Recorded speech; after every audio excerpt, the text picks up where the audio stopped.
思いません。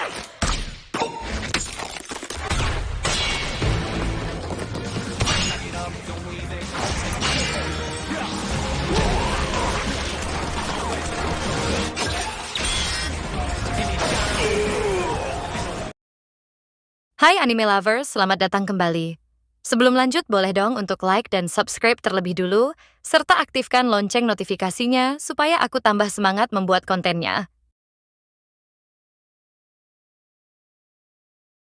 Diceritakan dahulu ada seorang pembunuh bayaran legendaris yang bernama Taro Sakamoto. Kala itu, dia dikepung oleh puluhan orang bersenjata yang mencoba membunuhnya. Namun luar biasanya, seorang Sakamoto mampu menghadapi mereka semua sekaligus. Dan mau sebanyak apapun jumlah musuhnya, Sakamoto tidak ada takut-takutnya sama sekali. Karena kemampuan membunuhnya tidak perlu diragukan, sehingga tak heran dia dijuluki pembunuh legendaris.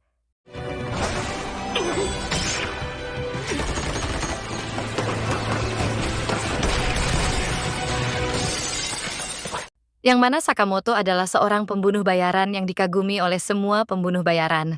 Dan bahkan dia juga ditakuti semua gangster. Sampai di mana suatu hari Sakamoto bertemu dengan wanita yang membuatnya tergila-gila. Dia pun mulai jatuh cinta.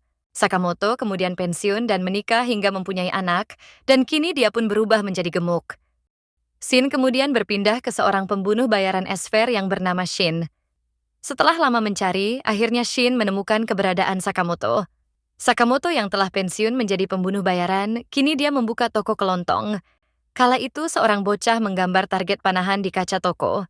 Akan tetapi ketika bocah itu akan mengambil panahnya, dia tak sengaja menumpahkan tinta ke celana putih pengunjung. Tentu si pengunjung itu jadi emosi, sehingga Sakamoto pun harus menghentikannya.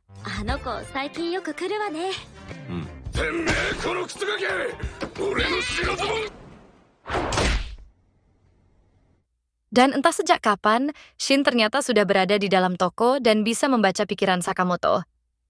Yang mana tadi, Sakamoto berpikir akan membunuh si pengunjung itu dengan menggunakan ballpoint. Ternyata Shin yang merupakan esfer adalah mantan bawahan Sakamoto dahulu. Namun meskipun sudah pensiun, tapi Sakamoto masih memiliki insting membunuh yang masih melekat. Bahkan kala itu, Sakamoto berpikir akan menghajar Shin. Singkatnya, mereka berdua pun kemudian ngobrol santai di luar toko, di mana Shin berusaha membujuk Sakamoto supaya kembali jadi pembunuh bayaran. Karena menurut Shin, bakat membunuh Sakamoto kini jadi sia-sia setelah pensiun. Padahal dahulu Sakamoto sangat ditakuti oleh semua gangster, bahkan dijuluki sebagai pembunuh bayaran legendaris. Namun Sakamoto tidak mau, karena dia ingin hidup damai bersama keluarganya. 殺し屋には戻らない。正直今のあなたは見る影もない。Kemudian seorang pria datang menyapa dan meminta bantuan Sakamoto. Shin pun beranggapan bahwa Sakamoto menyamar jadi warga biasa untuk memesan pembunuhan. Namun ternyata Sakamoto malah diminta pertolongan untuk memotong dahan pohon. Bahkan dia juga menolong dua anak kecil yang sedang menangis karena rebutan bola. Dan bahkan menyuapi anak kecil, karena si anak tak mau makan sayur. Akan tetapi Shin, bukannya senang karena temannya taubat, dia justru malah terlihat sangat kesal. Shin kemudian masuk ke mobil dan berniat untuk langsung pulang. Akan tetapi, saking senangnya bertemu Sakamoto, Shin sampai menghantamkan kepalanya ke setir mobil. Karena meskipun Sakamoto menjadi gemuk, namun auranya masih sama luar biasa. Tak lama kemudian, Shin dihubungi oleh si bos yang menyuruhnya untuk membujuk Sakamoto. Si bos memerintahkan Shin agar membunuh Sakamoto, karena Sakamoto tak mau kembali. Namun Shin mengatakan itu tidak perlu dilakukan, karena Sakamoto telah bertobat. Akan tetapi bagaimanapun menurut aturan gengnya, jika seseorang keluar dari geng maka orang itu harus dibunuh. Dan jika Shin tidak bisa melakukannya, si bos akan memerintahkan orang lain membunuh Sakamoto.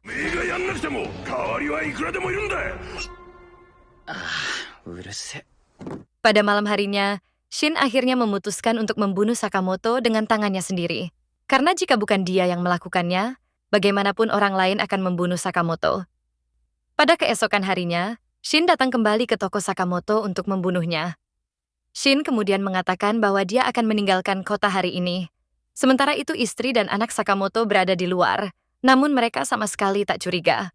Di mana dengan luar biasa, Sakamoto dapat membelokkan peluru dengan mudah hanya menggunakan permen batuk. Dan kita pun diperlihatkan betapa lincah serta pintarnya Sakamoto si pembunuh bayaran legendaris.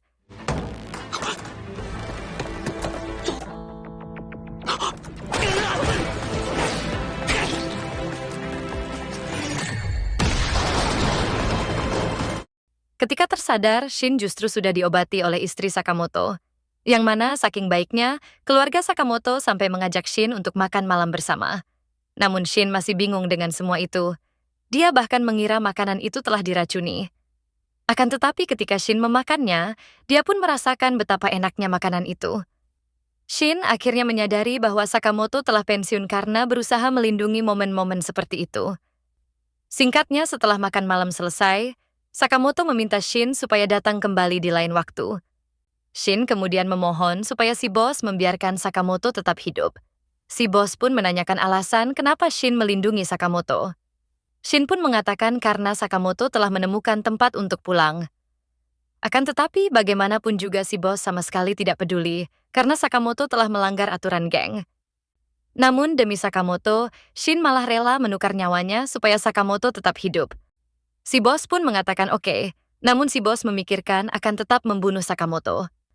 Di mana dia lupa bahwa Shin adalah seorang esfer yang bisa membaca pikiran orang di dekatnya. Maka karena hal itu, Shin pun kemudian memberontak dan melawan mereka semua.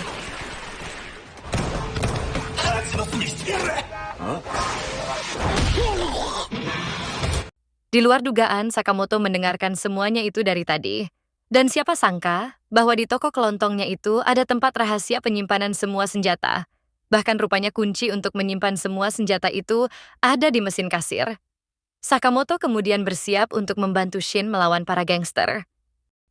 Para gangster kemudian memberondong Shin dengan tembakan dari jarak dekat. Yang untungnya Shin masih bisa menghindar dan menghajar para gangster lainnya.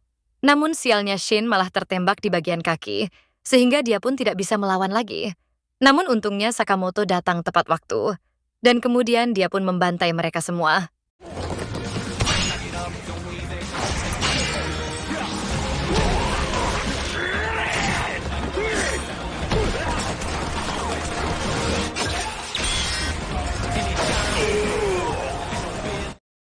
Shin yang kepo kemudian menanyakan bagaimana Sakamoto mengetahui keberadaannya. Yang mana ternyata Sakamoto telah memasukkan pelacak di dalam pistol Shin saat Shin pingsan di toko setelah dihajar Sakamoto.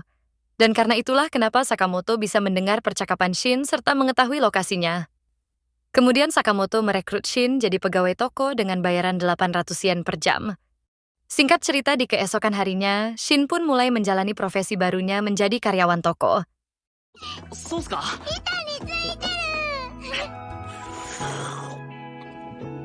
Di hari keduanya bekerja, Shin terus saja memuji pertarungan Sakamoto yang luar biasa kala itu. Di mana Shin mengatakan bahwa kebanyakan dibunuh dengan sekali pukul.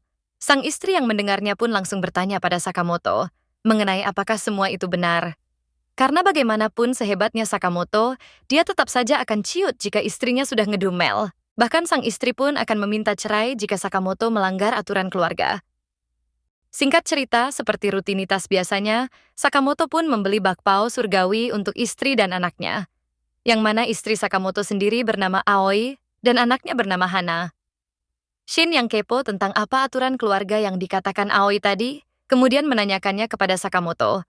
Namun Sakamoto malah menyuruh Shin supaya melupakannya. Yang mana ketika mereka akan pulang, tiba-tiba seorang wanita terjatuh dari atas dan menimpa Sakamoto.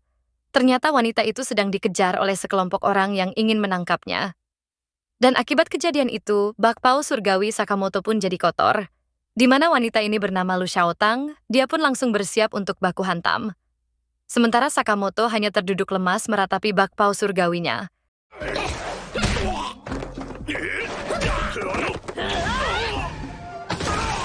Kemudian sekelompok orang itu pun menyerang Lu Xiaotang. Yang mana ketika Lu Xiaotang hendak ditusuk, Sakamoto langsung membantunya. Kemudian salah satu dari mereka kemudian mengeluarkan pistol dan menodongkannya. Namun kemudian si botak dihantam oleh Shin dari belakang, sehingga Lu Xiaotang bisa selamat. Dan dia pun langsung menghajar si pembawa pistol dengan teknik tai chi-nya. Akan tetapi kejadian itu malah membuat pihak musuh semakin berdatangan. Salah satu dari mereka kemudian melapor pada bosnya mengenai Lu Xiaotang kabur dengan dibantu dua pria. Hal itu tentu membuat si bos kesal dan kemudian menghajarnya. Ternyata mereka semua telah membunuh seluruh klannya Lu Xiaotang. Namun secara mengejutkan, orang itu langsung dipenggal oleh dua bersaudara. Si bos kemudian menyuruh dua bersaudara itu untuk merebut kunci yang dibawa Lu Xiaotang, yang mana kedua saudara itu merupakan pembunuh bayaran yang bernama Son Hee dan Baco.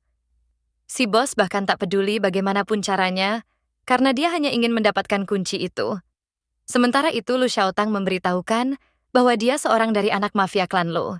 Lu Xiaotang ternyata membawa kunci berangkas rahasia milik klannya karena kedua orang tuanya sudah mati terbunuh ketika melindungi kunci berangkas itu. Dan oleh karena itu, Xiaotang pun akan berusaha sekuat tenaga untuk melindungi kunci itu. Sakamoto yang mendengarnya kemudian memutuskan untuk menolong Xiaotang. Namun sebagai gantinya, Xiaotang harus membuatkan bakpao untuknya. Akan tetapi, tiba-tiba si kedua saudara datang dan langsung menendang Sakamoto.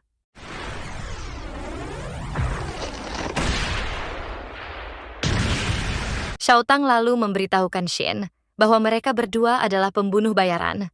Yang mana diketahui si kembar adalah pembunuh bayaran yang tidak pernah gagal membunuh targetnya. Dan oleh sebab itu, maka bayarannya pun sangat tinggi. Shin pun mencoba menyerang Son Hee, namun pukulannya masih bisa ditahan. Si kembar pun mengira orang gemuk yang ditendangnya tadi telah tewas. Namun Shin mengatakan hanya pembunuh bayaran amatiranlah yang tidak mengenal Taro Sakamoto. Dan ya, kali ini giliran Sakamoto yang menunjukkan kemampuannya.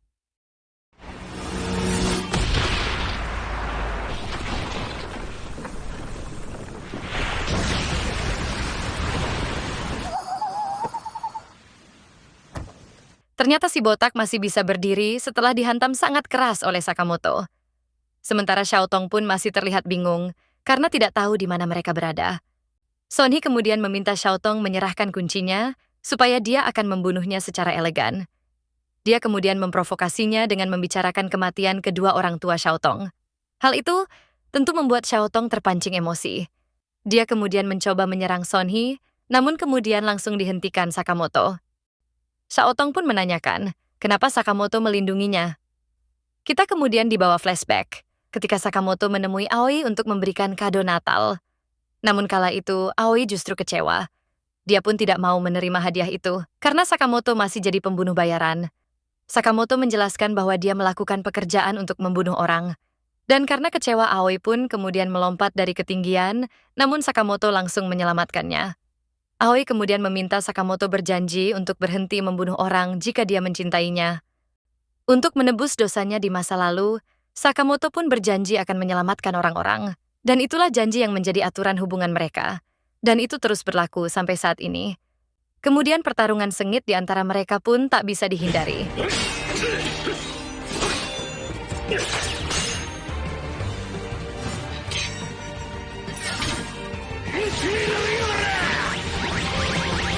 Namun karena lama tidak olahraga otot Sakamoto pun jadi tegang, maka untuk itu dia pun harus ditempel koyo. Si kembar kemudian menyerang Sakamoto secara brutal. Namun semua serangan itu tidak ada apa-apanya bagi Sakamoto. Sony pun dibuat bingung, karena bagaimana bisa pria gemuk dapat menghindari serangan itu dengan mudah. Padahal itu adalah teknik pamungkas yang mereka miliki. Sampai di mana Xiaotong pun dibuat penasaran tentang siapa sebenarnya mereka berdua. Hingga singkatnya Sakamoto dan Shin pun berhasil mengalahkan si kembar. Mereka kemudian mendatangi bos si kembar, dan kemudian Xiaotong menodongnya dengan pisau. Baco dan Sony yang kalah pun dibawa ke hadapan si bos dengan kondisi terikat. Namun Xiaotong tidak membunuhnya, dia pun hanya menghajarnya sampai babak belur. Dan karena penasaran, mereka pun kemudian membuka berangkasnya. Yang mana ternyata di dalamnya terdapat zirah samurai yang terawat dengan baik. Dan tentunya setumpuk emas serta barang berharga lainnya. Bahkan ada Fanta yang sangat berharga pun disimpan di dalam berangkas itu. Dan kemudian mereka pun malah memakan bakpao surgawi yang telah rusak. Polisi kemudian memeriksa bekas pertarungan Sakamoto melawan si kembar tadi. Mereka pun menduga telah terjadi pertarungan antar anggota geng mafia. Sementara itu Xiaotong pun ikut bekerja dengan Sakamoto menjadi karyawan. Sedangkan Sakamoto malah sakit kepala yang membuatnya tidak banyak bicara. Dan Shin kini menjadi bagian keluarga mereka. Dan tentunya dengan aturan tidak boleh membunuh. Sementara di sisi lain, kepala Sakamoto dihargai 1 miliar yen oleh organisasi yang bernama JAA, atau Federasi Hitman Jepang, yaitu organisasi pembunuh. Pada keesokan harinya, Xiaotang terlambat 2 jam datang ke toko. Hal itu tentu membuat Shin kesal, dan dia pun ngedomel sendiri. Yang mana udah mah datang telat, Xiaotang malah asal-asalan menyimpan barang di rak dengan tidak karuan. Dan entah apa yang Xiaotang pikirkan, sampai-sampai dia menyimpan sabun cair di dalam kulkas. Shin pun meminta Sakamoto untuk memecatnya, karena Xiaotang sepertinya tidak memiliki pengalaman kerja. Namun Xiaotang mengatakan bahwa dia pernah kerja membantu ayahnya untuk membuang karung-karung yang entah apa isinya. Sakamoto kemudian memberitahu Shin untuk tidak berbicara kasar, sementara Xiaotang harus minta maaf apabila telat datang. Yang mana hal itu membuat Xiaotang dan Shin bingung, karena baru kali ini mereka melihat Sakamoto banyak bicara. Yang mana Sakamoto yang biasanya kalem dan acuh, kini malah jadi banyak bicara. Bahkan bukan hanya banyak bicara, Sakamoto tidak terdengar seperti bukan dirinya. Yang tidak lama kemudian datang Sakamoto satu lagi, sehingga ada 2 Sakamoto. Sakamoto yang baru datang kemudian langsung duduk, tanpa bicara sepatah kata pun. Dan secara tiba-tiba kedua Sakamoto kemudian saling menodongkan senjata. Yang mana ternyata Sakamoto yang banyak bicara adalah seorang pembunuh bayaran yang bernama Nagumo. Shin pun kembali dibuat bingung, karena bagaimana Nagumo bisa mengubah wujudnya menyerupai orang lain.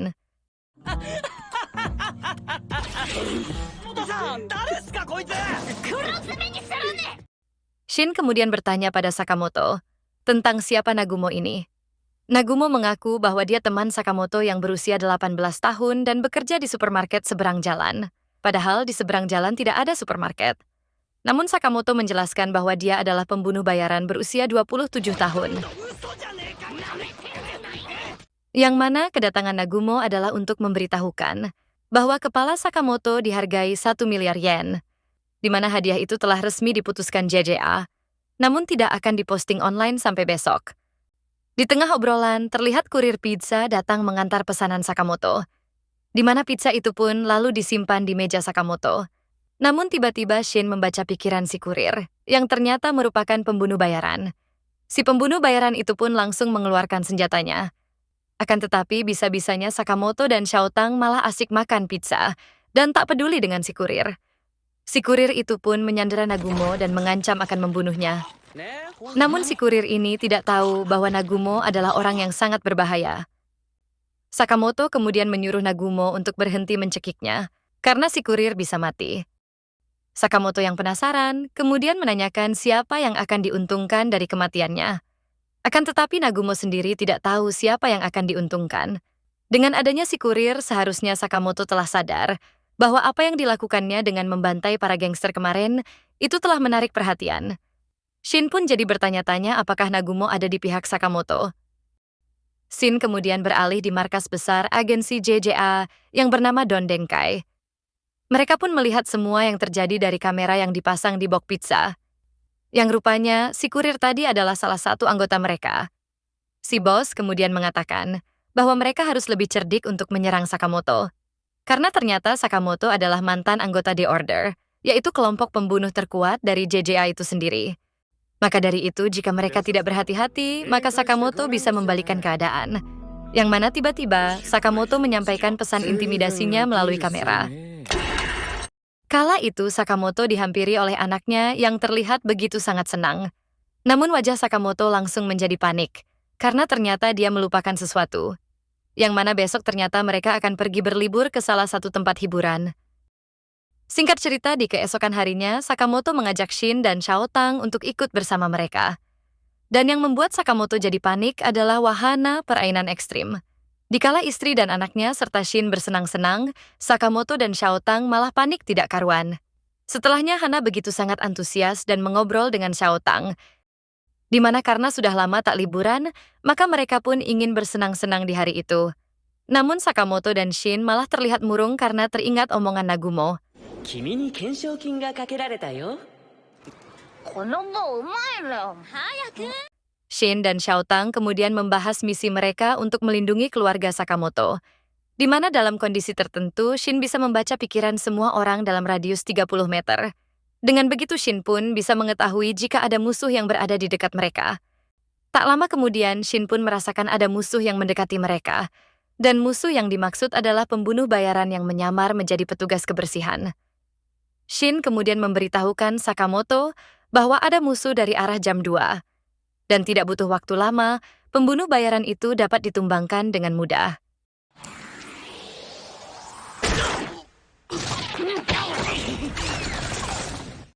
Shin dan Xiaotang kemudian membawanya ke tempat sepi, di mana terlihat ballpoint yang masih menancap di tubuh si pembunuh itu, namun tidak sampai membunuhnya. Sementara itu mereka ternyata sedang diawasi oleh pembunuh lain, di mana orang itu pun mempunyai ide untuk tidak memikirkan apapun ketika mendekati Sakamoto. Dengan begitu Shin tidak bisa membaca pikirannya, yang di mana cara itu pun berhasil mengelabui Shin dengan mudah. Sementara wahana yang akan mereka mainkan selanjutnya adalah roller coaster. Namun saking gemuknya, Sakamoto pun sampai tergencet oleh pengaman. Sedangkan Shin dan Xiaotang duduk paling belakang untuk mengawasi situasi. Tak lama kemudian Xiaotang curiga dengan si rambut abu yang duduk di depannya. Namun Shin tidak begitu yakin, karena orang itu tak memikirkan apa-apa. Si rambut abu pun mendengar obrolan mereka, sehingga dia berpikir apakah dia telah ketahuan. Karena hal itu Shin pun dengan cepat memberitahu Sakamoto bahwa ada musuh berambut abu di dekatnya. Yang mana situasi pun makin beradrenalin, karena saat itu roller coaster itu akan segera melakukan putaran 180 derajat. Dikala itu, Shin kemudian membuka pengamannya dan mulai beraksi. Namun beruntung keduanya masih bisa selamat dan mendarat di jalur rel roller coaster. Shin pun ngedumel, karena awalnya dia ingin liburan justru harus lembur melawan si rambut abu. Sementara si rambut abu pun masih terlihat bisa bersikap santai. Yang mana tiba-tiba, Shin hampir tertabrak roller coaster yang melaju sangat cepat. Akan tetapi ketika Shin melompat untuk menghindari roller coaster, si rambut abu langsung menyerangnya dengan pisau. Di mana pisau itu pun menggores kakinya Shin. Si rambut abu mengatakan bahwa pisau itu telah dicampur racun. Racun itu pun langsung bereaksi dan membuat penglihatan Shin jadi kabur. Si rambut abu yang merasa sudah menang pun terus saja ngebacot tanpa henti. Dia juga mengatakan semakin kuat Shin berpegang pada hidup, maka Shin akan semakin lemah. Meskipun sekarang mata Shin kabur dan tidak bisa melihat, namun Shin masih sanggup untuk melawan. Di tengah aksi baku hantam itu, Shin mendengar suara Hana yang akan melihat Sugarbani. Namun sialnya si rambut abu mengeluarkan sebilah pisau untuk menyerang Shin.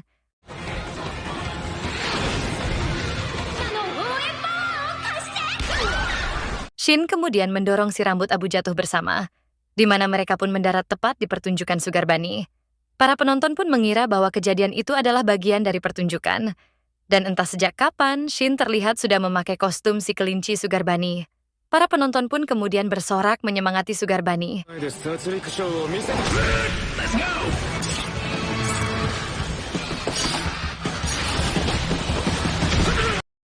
Sementara itu, si rambut abu pun terus saja ngoceh. Namun kemudian Shin menghajarnya. Ternyata Sakamoto dan keluarganya pun sedang melihat pertunjukan tersebut. Dan di mana Sakamoto terus berpikir untuk memberi arahan untuk Shin, supaya Shin bisa membaca pikirannya, sehingga Shin bisa baku hantam tanpa melihat. Yang pada akhirnya, Shin pun bisa menumbangkan si rambut abu.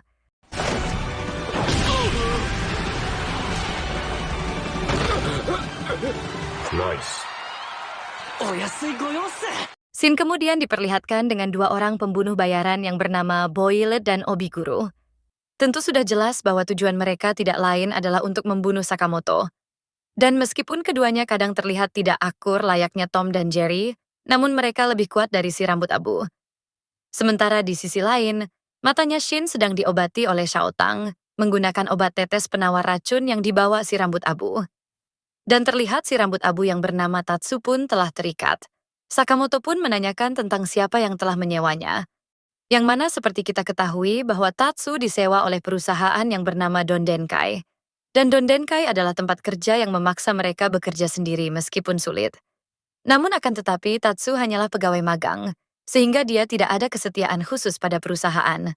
Dan Tatsu pastinya telah terdaftar di organisasi yang bernama JJA. Shin pun memberitahu Xiaotang bahwa JJA adalah asosiasi pembunuh bayaran yang mengelola pembunuh bayaran. Sedangkan Sakamoto dan Shin adalah mantan anggota JJA, dan hanya ada 400 profesional di Jepang. Shin lalu memperlihatkan lisensi JJA yang bentuknya seperti surat izin mengendara. Tatsu pun tak menyangka bahwa Sakamoto adalah mantan anggota The Order. Tidak lama Aoi dan Hana kemudian datang dan menanyakan apa yang mereka lakukan. Shin beralasan bahwa mereka sedang melihat pertunjukan Tatsu yang berlatih meloloskan diri. Tentunya Hana dan Aoi pun langsung percaya, dan tidak mengetahui apa yang sebenarnya terjadi. Sakamoto dan yang lainnya pun lalu pergi untuk makan siang. Tentu Tatsu pun dibuat bingung karena hal itu. Namun tak lama Shin balik lagi untuk mengembalikan senjata Tatsu, supaya dia bisa melepaskan diri. Kala itu Hana pun mengucapkan perpisahan kepada Tatsu, serta memuji pertunjukannya. Bahkan sebelum pergi Hana pun memberikan plaster untuk Tatsu. Ketika sedang berada di toilet, Tatsu dikagetkan oleh Boiled dan Obiguru yang langsung memojokkannya. Akan tetapi rupanya, mereka bertiga sudah saling mengenal satu sama lain. Boiled kemudian menjelaskan bahwa kedatangan mereka adalah untuk menyelesaikan pekerjaan Tatsu. Karena jika pekerjaan itu tidak selesai, maka Tatsu akan langsung dipecat. Obiguru bahkan tidak sabar ingin menghajar Taro Sakamoto sang legenda, di mana dikatakan Boiled dan Obiguru merupakan pasangan paling barbar. Bahkan mereka berdua pernah mengalahkan 100 orang lebih di pertempuran Balkan. Sementara itu, Sakamoto dan yang lainnya sedang menikmati makan siang bersama. Akan tetapi, akibat karena efek samping dari penawar racun, Shin menjadi tidak bisa membaca pikiran orang. Dan Aoi yang melihat tingkah mereka kini jadi curiga bahwa mereka telah menyembunyikan sesuatu. Namun Shin mengatakan bahwa mereka sangat senang di taman hiburan dan tidak ada yang disembunyikan. Mereka pun kemudian bersenang-senang kembali dengan mencoba wahana lain. Hingga di mana semua wahana pun mereka jajal.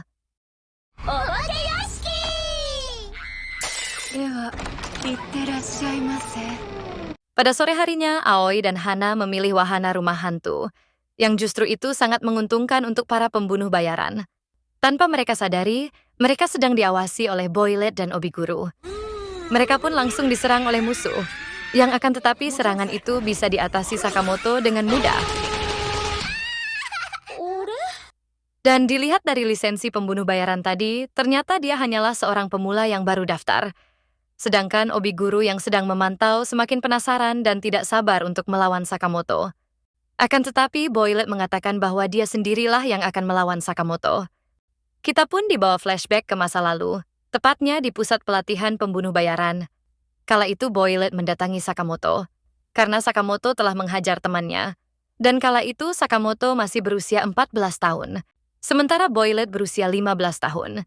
Namun kedatangan Boiled bukanlah untuk balas dendam, melainkan ingin melihat kemampuan Sakamoto. Sejak hari itu, Sakamoto serta Boiled pun sering menghabiskan waktu bersama. Hingga di mana di hari Valentine, para gadis memberikan coklat kepada Sakamoto. Dan ketika Nagumo menanyakan siapa Boiled, Sakamoto malah menjawab tidak tahu. Mendengar semua itu, akhirnya Obiguru pun menyerahkan urusan Sakamoto pada Boiled. Dan yang menjadi masalah di sini mungkin Boiled orangnya pundungan, atau mungkin cemburu kepada Sakamoto yang populer. Sementara itu di sisi lain, Hana malah merasa senang, karena tempat itu terdapat banyak zombie. Yang padahal para zombie-zombie itu adalah para pembunuh. Sedangkan Xiaotang yang ketakutan kemudian meminum banyak alkohol yang membuatnya jadi mabuk. Kala itu mereka mendengar suara berisik dari balik sebuah pintu. Dan ketika Xiaotang membukanya, itu adalah para pembunuh bayaran yang nyamar jadi zombie. Di mana Sakamoto pun sengaja dipisah sendiri dan dia harus berhadapan dengan Boiled. Kesal karena terpisah dari keluarganya, Sakamoto pun akan menunjukkan neraka kepada Boiled. Begitu juga Boiled dibuat kesal karena Sakamoto tidak mengingatnya. Sementara itu, yang lainnya berada di suatu ruangan dengan Aoi dan Hana yang telah pingsan. Shin dan Xiaotang pun akan melawan Obiguru beserta para pembunuh bayaran yang lain. Yang mana tiba-tiba Xiaotang langsung mendaratkan tendangannya tepat mengenai wajah Obiguru. Dan tendangan itu membuat hidung Obiguru berdarah yang membuatnya semakin tertantang.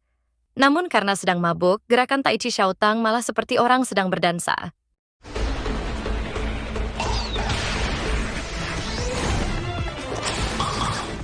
Sementara di sisi lain, baku hantam antara Sakamoto melawan Boiled pun terjadi. Dan Xiaotang pun bisa ditumbangkan dengan mudah karena dia sedang mabuk. Sedangkan Shin hanya terdiam melihat apa yang sedang terjadi. Kemudian bawahan Obiguru menangkap dan memojokkan Shin.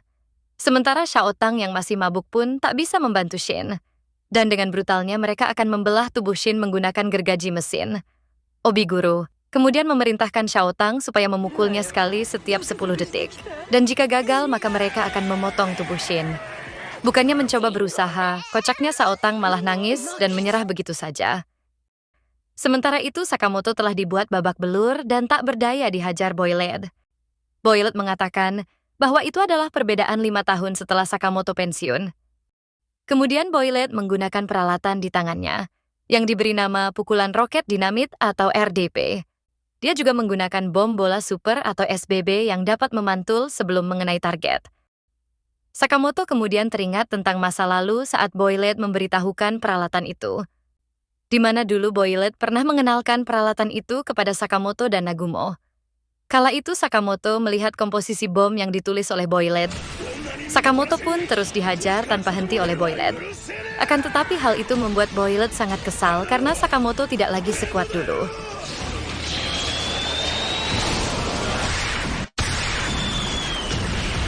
Saat Boylet berpikir Sakamoto telah kalah, Boylet justru merasakan satu ancaman yang mengerikan. Dan bahkan Sakamoto masih bisa bangkit dan mulai mengingat tentang Boylet. Di mana Boylet pun terkejut saat Sakamoto menyebutkan komposisi bomnya. Dan yang lebih mengejutkan adalah, Sakamoto yang tadinya sangat gemuk dapat berubah secepat itu. Sekian alur cerita kali ini. Jika kalian suka dengan alur ceritanya, jangan lupa untuk like, share, komen, dan subscribe. Jangan lupa juga nyalakan lonceng notifikasinya supaya tidak ketinggalan cerita menarik lainnya.